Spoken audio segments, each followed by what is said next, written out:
After last week's discussion about our climbing identity, today I'd like to delve into how we view other climbers succeeding where we fail.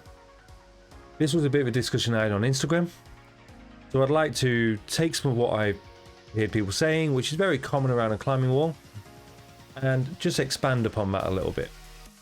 So let's get going. When we see somebody else send, we're only seeing moments of their climbing life, climbing career. This means we don't get to see their childhood hobbies, their jobs, their sports, other sports they participate in, other training they might have done, and anything else that might be benefiting their climbing in the moment. We also don't get to see the time and the practice they put into climbing itself. This means essentially we're seeing a snapshot of them now and nothing that came before.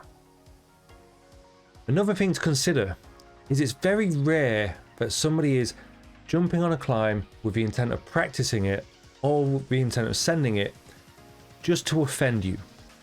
If you're feeling defensive, it means we're probably getting into more of a fixed mindset in which we avoid struggle, look for reasons not to try hard, get easily offended by criticism or other people's success.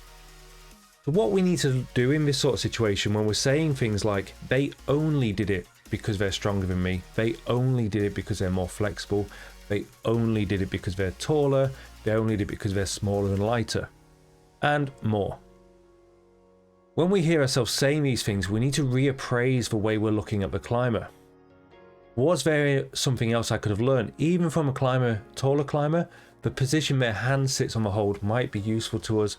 The position of their foot, the way they swap their feet, how much momentum they use to reach the hold could be useful. It might not be because we might just be a different person.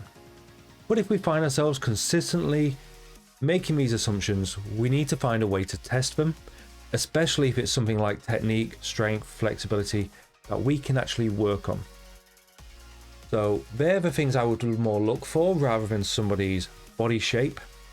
And when we start to find things we can work on, we need to put some time and practice in. This might mean struggling a little bit more. It might mean when we complain about everybody else being able to reach what I can't, cheating up and finding out, can I actually reach it? What footholds do I need to use? Can I maybe even reverse it? If it is just out of reach, do I need to go more dynamic? Before we realize a statement that relates back to our climbing identity, such as, I don't like dynos, usually means we need to put some work in. So the way we look at somebody else succeeding is really important. We don't want to reinforce a fixed mindset. We don't want to reinforce a lack of effort on our part. We want to look for inspiration and lessons that we can learn. Sometimes somebody will just be vastly different from us and there will be nothing to gain from it. In that scenario, look for other climbers to be climbing the project you're hoping to climb. It's never done, rarely done, for purely showboating purposes to put you down. Find some way to gain from it, spark a conversation with a climber. You might find they're skipping holds on your project as a movement drill. This is not something that's done as an affront to you. I hope you found this useful, and I'll catch you next week.